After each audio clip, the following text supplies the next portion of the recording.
This crops up in the closed test. I should have told you. What are the closed tests for?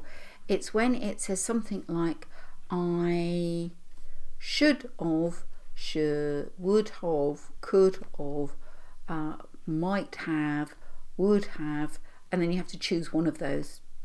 Eaten fish for breakfast. All I want you to do on this one is to know that it's short for would have. That's how it's spelled. We tend to say would have or would have did. So, but it's not would of. It's would have. That's what it's short of. Would have. It's have. Should have. Could have. Highly likely to be there in the exam, tucked in a sneaky corner somewhere. Can't guarantee it, but highly likely.